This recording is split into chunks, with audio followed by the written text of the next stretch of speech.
My thoughts and condolences go out to the family of Jerry West. Jerry West, as reported this morning, had passed away at the age of 86.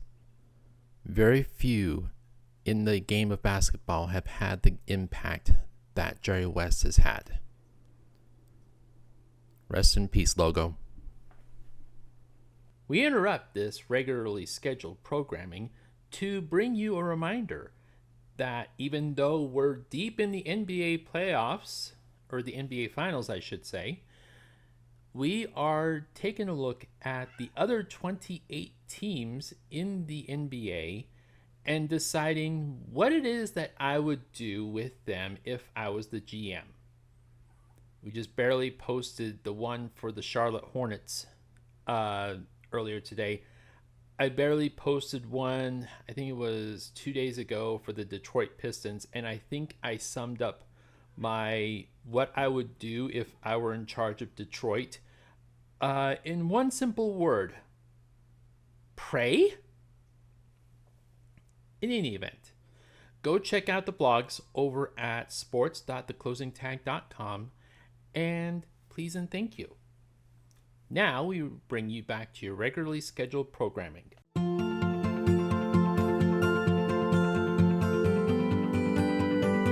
Following is a Galactic Digital Studios production. This is Sports Central, part of the Closing Tag Network. So the Los Angeles Lakers are a complete joke. The WNBA is imploding from within, and pushback in Salt Lake for the entertainment district? This is Sports Central, part of the Closing Tag Network. I am reorganizing stuff. I'm in the constant state of flux right now, so you'll forgive me if camera angles and my face being covered up by the microphone is just constantly changing. Unfortunately, the microphone is having issues, so yeah, keep that in mind too. But as I mentioned, this is Sports Central, part of the Closing Tag Network, and if I were Dan Hurley, I'd probably turn down the Lakers coaching job too. Yes, Dan Hurley, head coach for the University of Connecticut men's basketball team, the guy that just won back-to-back national championships, has turned down a 6-year, $70 million offer from the Los Angeles Lakers to be their head coach. Yeah. I don't know if $70 million would be enough for me to be LeBron's latest scapegoat. Yeah. That's about the extent that I will go into with my LeBron rant for today. So, what do I mean by the WNBA is imploding from within? Well, glad you asked. So, in case you've been living under a rock, the latest sensation in the WNBA is a young woman by the name of Caitlin Clark.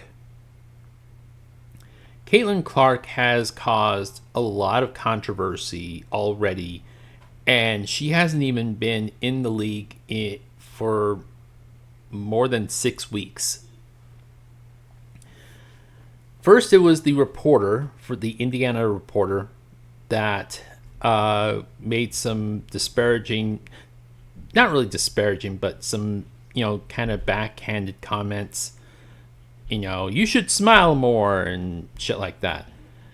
And he ended up getting, shadow banned from reporting on Indiana Fever basketball games. Then came the back and forth between Caitlin Clark and Chicago Sky player Angel Reese. And now she's been left off the Team USA women's basketball team. Now, in her defense, Caitlin Clark is taking the news rather well, all things considered. She hasn't sulked. She hasn't thrown a hissy fit. She hasn't gone on social media demanding retribution and saying, "I'm the greatest ever. I should be recognized as such." She hasn't done any of that, in her defense. Now, what she did say to, I believe it was her head coach, the one that's coaching Indiana, I can't remember her name, but basically she said something to the effect of, yeah, we'll circle back around to that topic in about 4 years. Something to the effect of, y'all just woke up on a sleeping monster. Now, the key to a statement like that is the follow through. If she follows that statement up with, clunker after clunker after clunker after clunker, and she isn't exactly, lighting the world on fire with her play on the court, then yeah, it rings hollow. It's, basically a hollow declaration. But if she starts dropping 30, 40, 50 bombs on the rest of the league, then yeah, it's going to be, a nightmare for pretty much everybody else, as I'm silencing my phone, because I already know that's coming.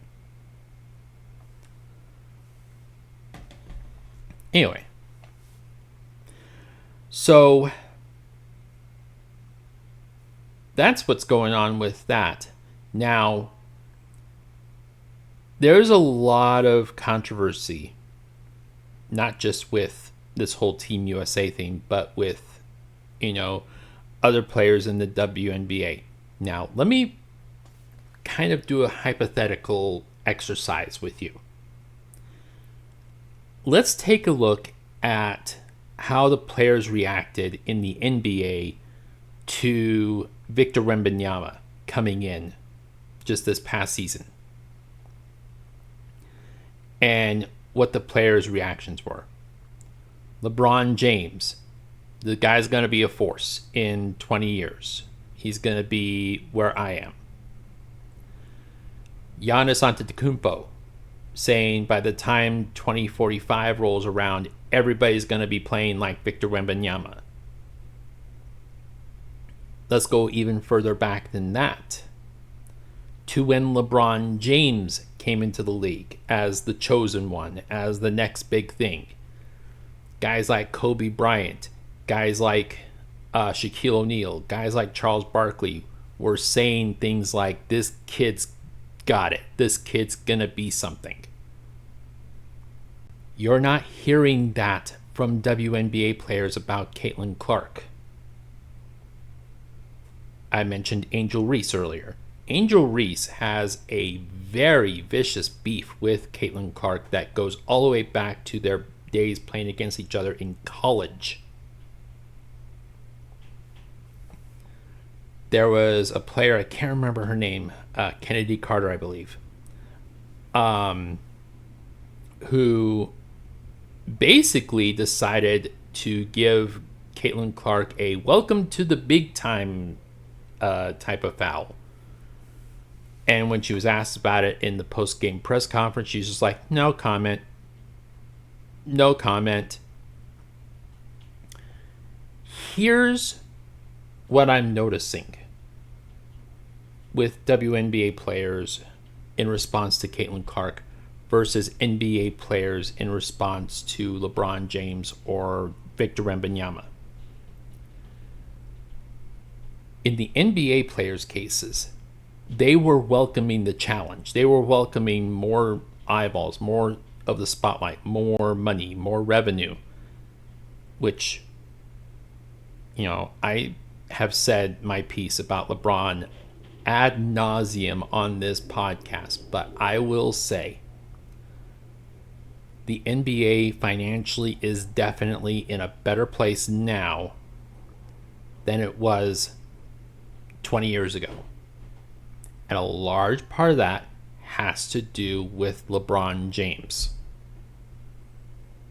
There. Now all you LeBron sexuals can back the fuck off. And I'm sure the same thing will be said in 10 years about Victor Wembanyama.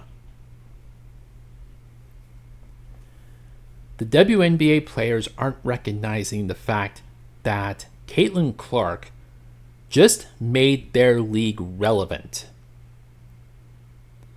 Guys like Colin Cowherd, guys like Skip Bayless, guys like Shannon Sharp and Stephen A. Smith, guys like Dan Patrick, for the first time really ever, are covering the WNBA, are covering women's basketball in a country that is still very much, with all due respect, misogynistic. People are taking notice, and it is because of Caitlin Clark. Nobody's tuning into the WNBA yet for Diana Taurasi. I'm getting my names confused. Anyway. Nobody tuned in to the WNBA when Lisa Leslie was still a thing. Nobody tuned in to the WNBA to watch Angel Reese yet. I mean, a lot of people that have been, proclaiming, oh, they need to bring pro basketball back to Seattle, are neglecting the fact that Seattle already has a professional basketball team. Granted, it's the WNBA and not the NBA, but we'll leave that alone. WNBA players are being very jealous and very petty about the attention that Caitlin Clark is getting. And it is going to cost them if they're not careful. And the reason I say that is because Caitlin Clark, now, with all due respect to Caitlin Clark's character, I definitely commend her for having the character to shrug these type of things off as, well, that just comes with the spotlight. She gets it. She absolutely gets it. But it's the casual fans, the people that are tuning in because of the media hype surrounding Caitlin Clark, that are going to see the other players kind of trash her down and be like, well, why should we care about you if the most popular player in the league is not even close to your level?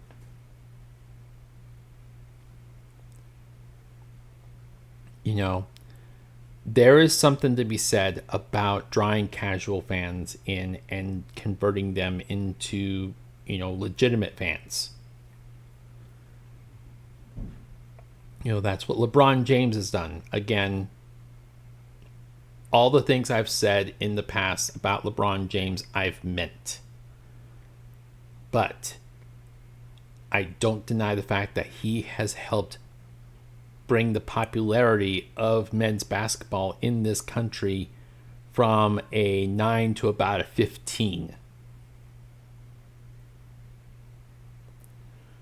And Caitlin Clark has the potential to do the same thing to women's basketball, but not if these women are going to intentionally try to wreck her ACLs.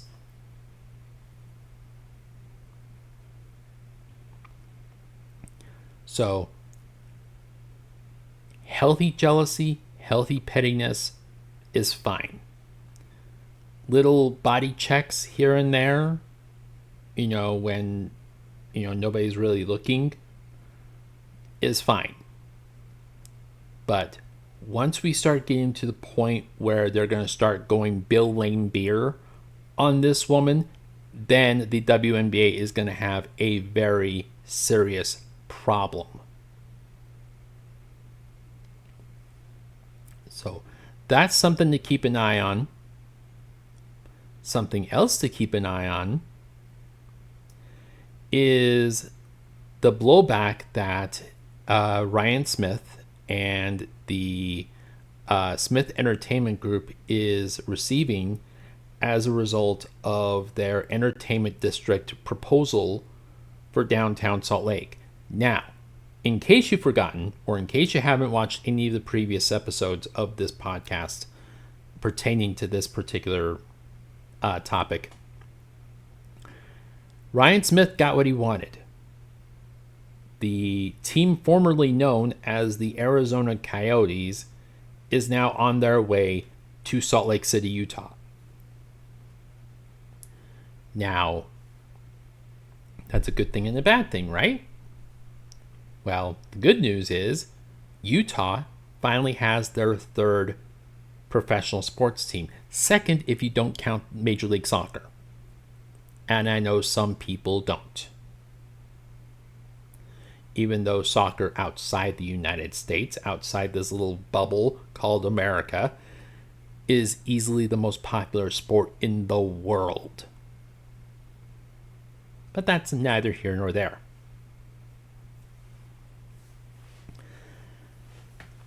So Ryan Smith got what he wanted. That's the good news.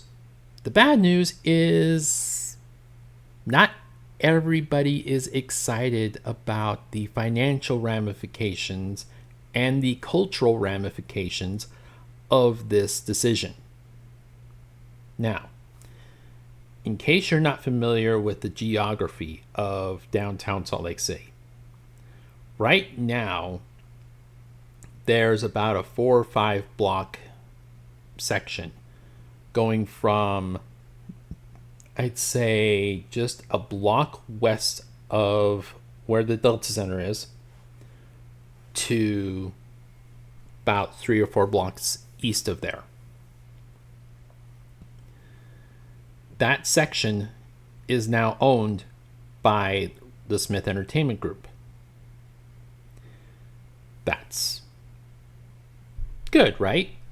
Well, the problem isn't, the hotels and, the eateries and that sort of thing that are kind of in the way of this little strip, of this little entertainment group area or the entertainment district, I should say, that Ryan Smith is proposing. The problem at the very end of that strip are 2 key buildings that nobody is wanting Smith Entertainment Group or anyone else to touch. The first is the Salt Palace Convention Center, which is, the big convention center in downtown Salt Lake. That's where they have their FanX, which is formerly known as Salt Lake Comic-Con. That's where they have all the big conventions that come through town every year. And the other building is a Bravenel Hall, which is their concert hall. That's where you go to listen to classical or classical music. Right now, the plan is, according to the Smith Entertainment Group proposal, the plan is to shut down a Bravenel Hall and rebuild it from the ground up. And that's going to be part of this entertainment district. Now, a lot of people like myself hear that and go, okay, they're going to give it a facelift. They're going to give it a total makeover. He's going to, put in his work and put in his, research to determine what the best outcome is going to be for this, venue, for this Bravenel Hall, the new Bravenel Hall. A lot of the older folks, the ones that remember when the original Bravenel Hall was first built, around the same time that I was born, aren't exactly on board with the plan. They like a Broadbent Hall the way it is. They don't see why Ryan Smith can't just build around it. And they don't want him touching it. They're like, well, this is a piece of history. This is a piece of Salt Lake City history. Why do you need to tear it down? And in that case, I understand and I get it. There's a few buildings in Ogden, my hometown, Ogden, Utah, that I would prefer that they never tear down, never touch, never revitalize or renovate or anything. Leave it as is. And I get the need for a Broadbent Hall to be included in that as well. So I can see from both sides. The financial aspect. Now, you would think Ryan Smith, who owns the Utah Jazz, who now owns the Utah Hockey Club, as they're going to be called this year, until they decide on a name. Right now, the field of potential names is down to 6. Ironically enough, the Utah Hockey Club is one of them. And I've made my piece known on this podcast about how I feel about the name the Utah Yeti. We're not touching that with a 10-foot pole again. The less said about that abomination of a name, the better. The financial aspect is that the state of Utah, and particularly Salt Lake City and Salt Lake County, is going to see a slight increase in sales and income tax. Just a smidge. Just a smidge. Enough to buy a cup of coffee at a Starbucks. Yeah. And that's for every person. And understandably, again, I understand it, people are not happy about that. Why should we, the working class, fund an entertainment district and arena renovation for someone that's worth $6 billion? And again, I get it. But this is the way things are now. And it's not just Utah. It's not just Salt Lake City that is dealing with this sort of thing. Las Vegas. Las Vegas is also dealing with this. Granted, they're not increasing taxes because Nevada doesn't really have taxes per se the way that Utah does. They rely most of their income, of the state's income, off of the casinos. But tourism and fees like that are seeing a little bit of an increase because Las Vegas is trying to get the baseball stadium built for the A's, and also trying to get, their I's dotted and their T's crossed for when they, pursue that elusive NBA expansion team, which I have news about that as well, which I'll get to in a minute, and also potential expansion for Major League Soccer. So, Nevada's doing the same thing. Florida just approved a sales tax increase, not income tax, because again, Florida doesn't do income taxes. But they also approved a proposal for the Jacksonville Jaguars to get their shiny new stadium, so the Jaguars don't threaten and get ready to move to London, because that was long been the scuttlebutt for years now. So I'm sure Tony Khan and Jacksonville is very happy that the Jaguars are staying in Florida. Yay! New York is going through the same thing. New York, the biggest media market in the world, is doing the same thing because they're getting ready to build a new football stadium for the Jets. They want to kind of have similar to the Clippers building their new stadium so that they can stop cohabitating Staples Center or Crypto.com Arena or whatever the fuck it's called these days with the Lakers. The Jets are trying to do the same thing with MetLife Stadium. They're like, you can have MetLife, New York Giants. We're good. We're going to build our own thing over here. So it's not just you, Utah. It's not just you, Salt Lake. It's everybody.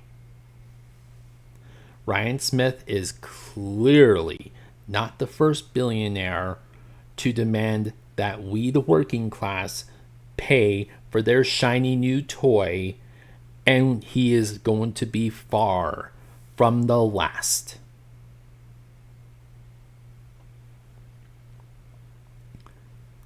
And again, I get it.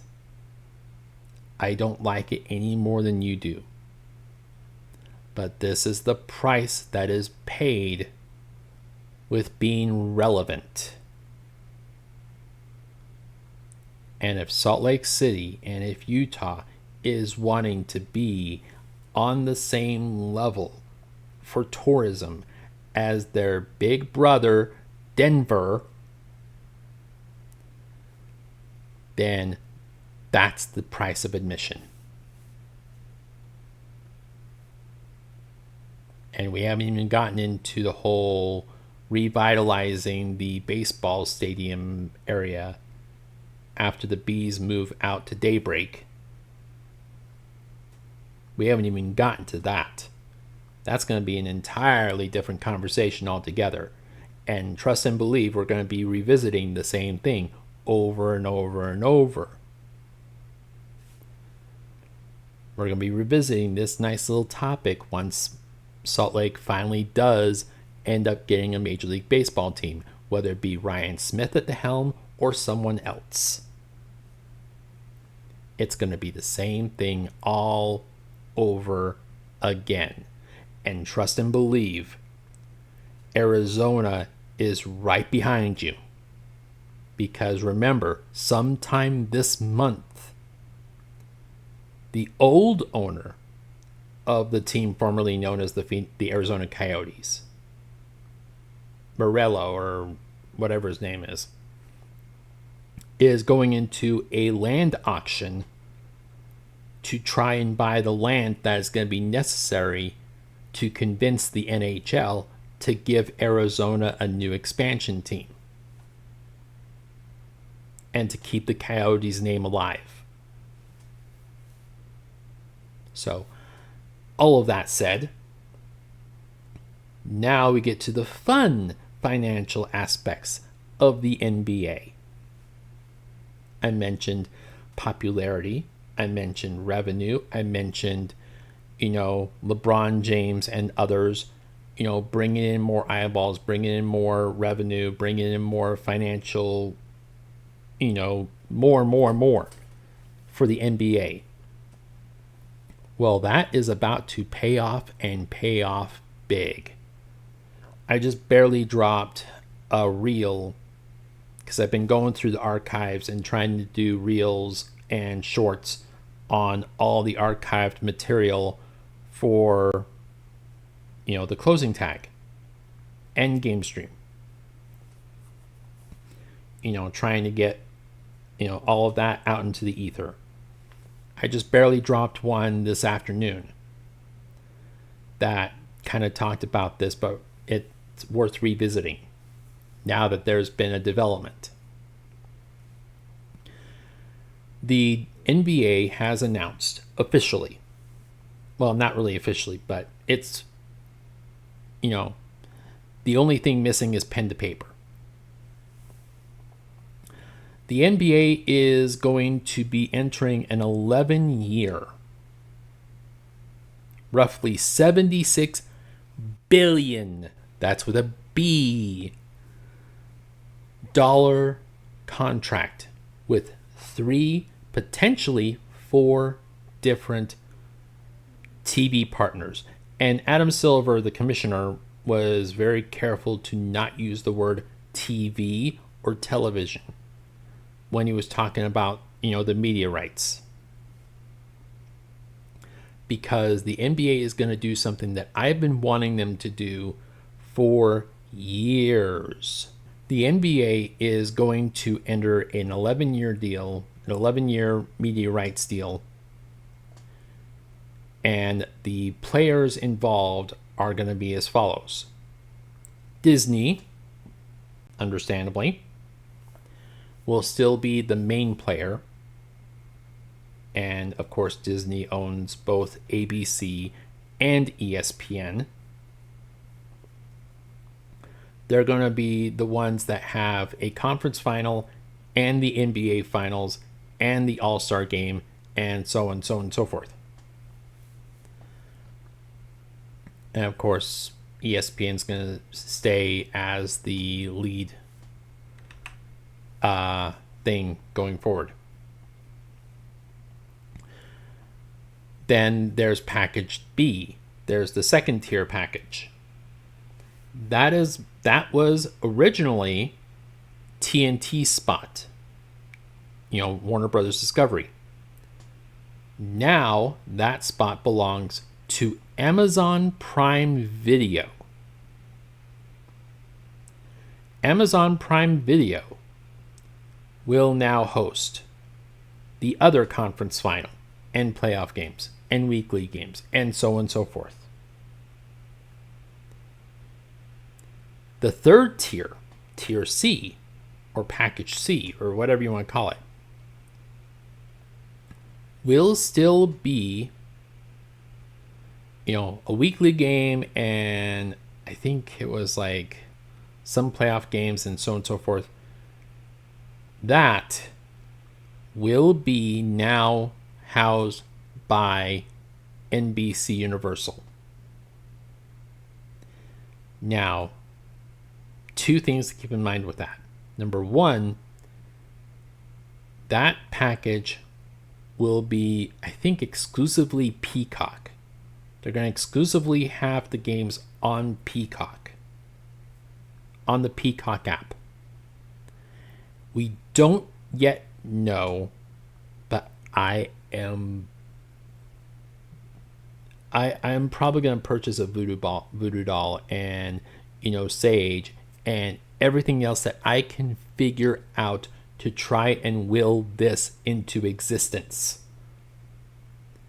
We don't yet know if Round Ball Rock is coming back. I don't know what the point of all of this is if it's not coming back. Or if the guy that made Round Ball Rock, the guy that made the original NBA on NBC theme, has something new up his sleeve. We don't know for sure. But I'm going to will it into existence. Best and believe. Yeah, just give the people what they want. Just give me what I want. Yeah? Sound good? Okay. Now, there is some back and forth. There is some rumors going around, pertaining to Warner Brothers Discovery's involvement in this new media rights deal. Some outlets are saying that Warner Brothers Discovery and Turner and TNT are out. They're done. There are some that are persisting that Warner Brothers Discovery has not yet fallen completely out of the equation. Now, one thing they could do, and HBO has done this before with the NFL. is they could have kind of like a weekly recap type of show where they have, some of these dignitaries, some of these, experts, some of these talking heads come on, show highlights, and, kind of break down some of the weekly news bits and whatnot in the NBA. And that could be a way to keep the NBA in the Turner family, something that has been going on for 40 years now, and B, keep guys like Charles Barkley, guys like Ernie Johnson, guys like Kenny Smith, guys like Shaquille O'Neal, the basic inside the NBA team. Keep the core team together and give them something to do, but also, kind of scale back their work schedule. Because that's been, the controversy this entire time, is with the whole NBA on NBC potential. Yes, we get round ball rock, or we hope we get round ball rock back, and we get the NBA on NBC back. But what happens to inside the NBA? What happens to guys like Ernie Johnson, guys like Charles Barkley, guys like Kenny Smith, guys like Shaquille O'Neal? What happens to them? Now, Shaq is far more well off than the other three combined. He's good. He's got businesses, he's got ventures, he's got money, he's got it. He's set for life. He'll never have to work another day in his life. His kids will never have to work another day in their lives. Hell, his grandkids may never have to work another day in their lives. That's how well off he is.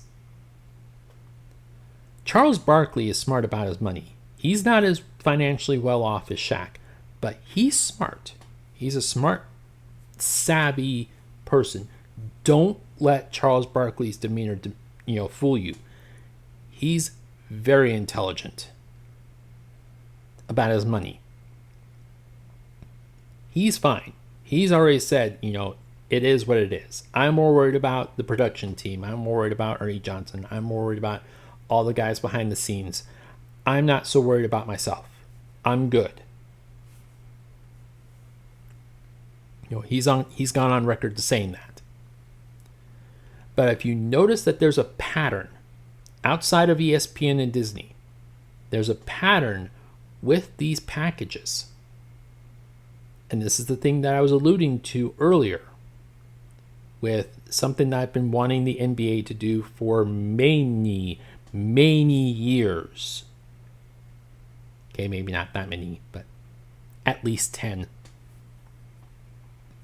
And that is shifting focus away from television, primarily cable television, to streaming.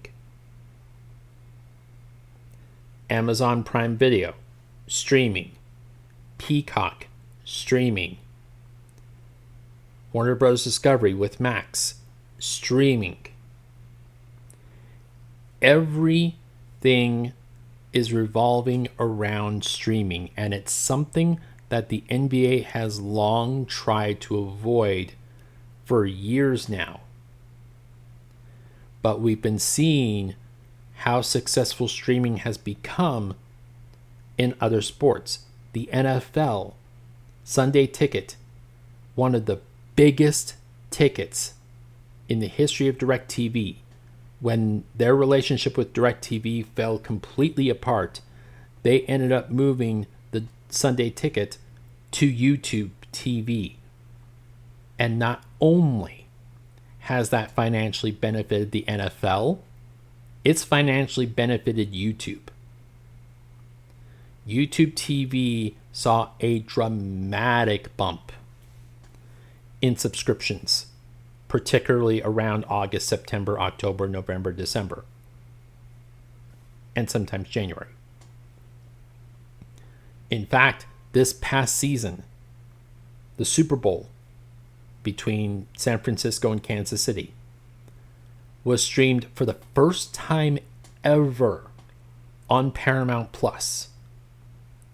And Paramount Plus benefited from that tremendously. The NFL, despite the fact that it was on one of the lower tier, streaming services, which, with all due respect, Paramount Plus is not on the level of a Netflix or Amazon or any of these others, saw a record viewing for the Super Bowl, moving stuff away from standard traditional cable television is helping the NFL. Likewise, Major League Baseball is doing the same thing with their app. Major League Baseball is trying to be a little bit smart about it. They're not so much in the business of partnering with Amazon or Netflix or whatever. They're more in the business of, we're just going to do it ourselves. We're good.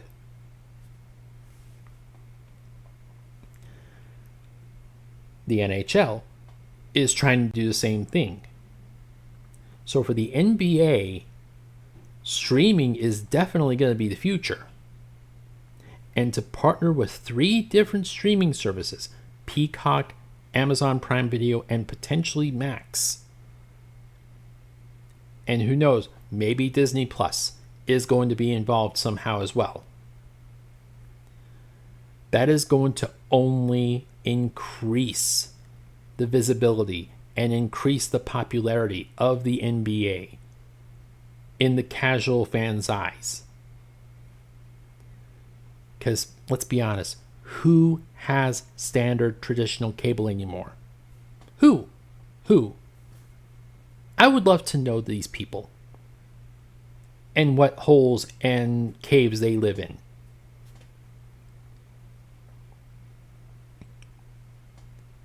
And, kind of entering outside of sports. Well, traditional sports.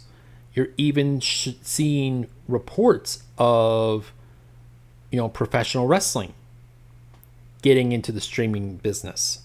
The WWE is going to be entering a new deal in about 6 months with Netflix. AEW is currently negotiating a deal where they will be streaming on Max. There's even a streaming service strictly for independent professional wrestling. So you're seeing more and more of these sporting entities getting into streaming. I mean, even the fight that was supposed to take place, I think it was like last weekend or the weekend before, between Jake Paul and Mike Tyson, which has now been rescheduled to November because I guess Mike Tyson suffered an injury during training. But even that is going to streaming. Boxing is going to streaming. UFC is going to be primarily on the ESPN Plus app. Granted, on a higher paid tier, but still. International sports, international soccer is being showcased on not only Paramount Plus, but also on ESPN Plus and also Amazon Prime. Amazon Prime is hosting Thursday Night Football this year, like they were last year. More and more and more professional sports are going towards streaming. And it's very smart that the NBA is jumping on board, which brings me to my last talking point for today. In the same breath that Adam Silver, the commissioner of the NBA, was talking about, entering this new partnership, this 3 or 4 tier partnership for their media rights deal coming up. He also mentioned expansion. Now, without giving too much away, he did mention that the NBA is looking to expand, but not just yet. They're looking to expand in about 2 or 3 years, give or take, depending on, what the situation financially is. Now, he mentioned something about, the dilution of the sport and whatnot, which, I can see it, but at the same time, it's neither here nor there.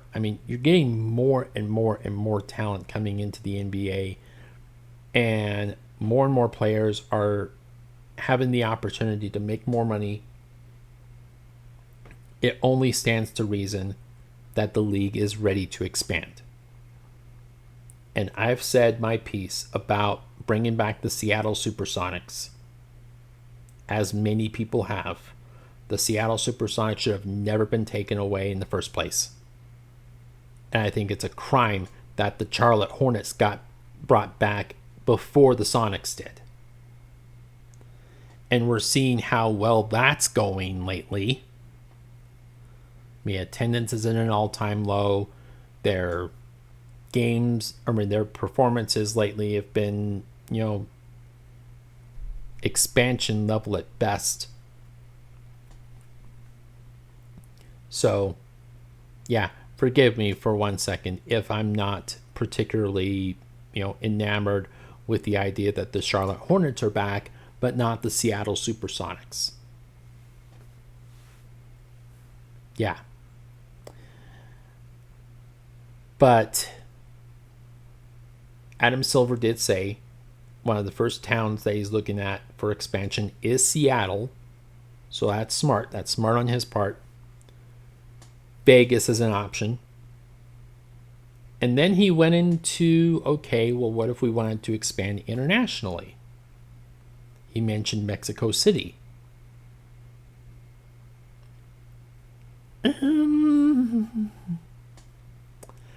I don't know about that. I don't know if that's a good idea.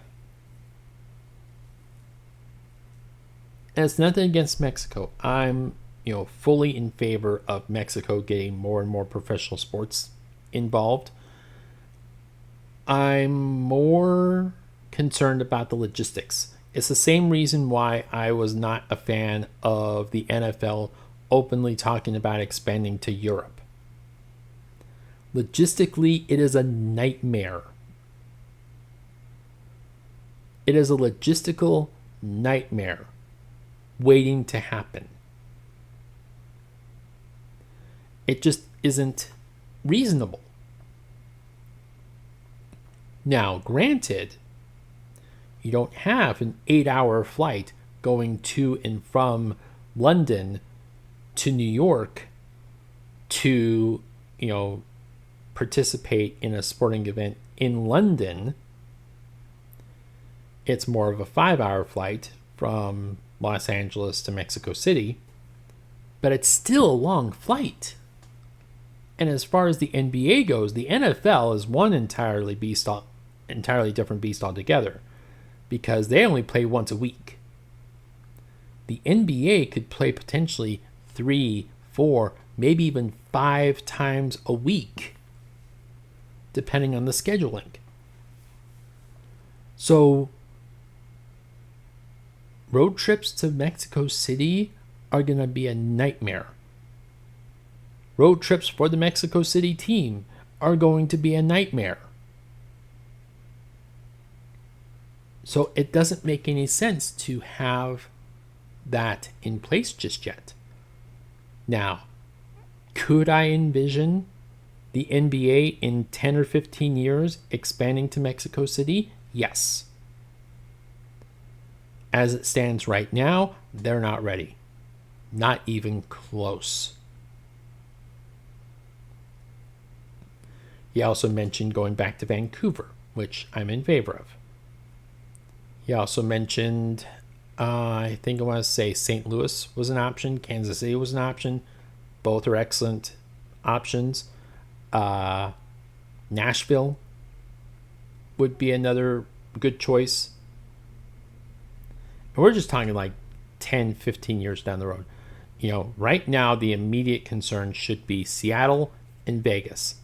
That's it. Bring back the Sonics. Give LeBron his Vegas expansion team so he can, prove just how bad of an executive and owner he is as well. Because the best players usually are bad at evaluating and owning teams. Just ask Isaiah Thomas. Yeah. But, 10, 15 years down the road, can I see a team going to Mexico City? Do I see, potentially towns like Kansas City, St. Louis, Nashville, Syracuse, some of the legacy towns that used to have NBA teams? I can see them having, some NBA teams. I could even see a town like Cincinnati, because they also had an NBA team many moons ago. I could even see Montreal. I could even see, Calgary. Some of these, towns in the lower part of Canada potentially having teams. Depending on the political landscape, I could even see Havana, Cuba having an NBA team. That's more like 20 years down the road, but still, depending on the political landscape, I could see it happening. But that's all the time that I have here. If you are wanting to donate, donation button in the upper right hand corner of theclosingtag.com. You know what to do from there. If you're listening to this on Spotify, leave a review. Reviews are awesome and they're open. If you're watching this on Facebook, like, share, comment. If you're watching this on YouTube, like the video, subscribe to the channel, hit the bell for notifications. Like I mentioned, we are in the process of Reels and Shorts, YouTube Shorts. So when you click that bell for notifications so that you know that a new video drops, that includes Shorts. So it is very advantageous for you to do so. And I want to thank everyone for listening, for liking, for downloading, for donating, for doing everything you can to help support the podcast. Your efforts are not going unnoticed, so thank you. And until next time, remember to include your closing tags. Thanks.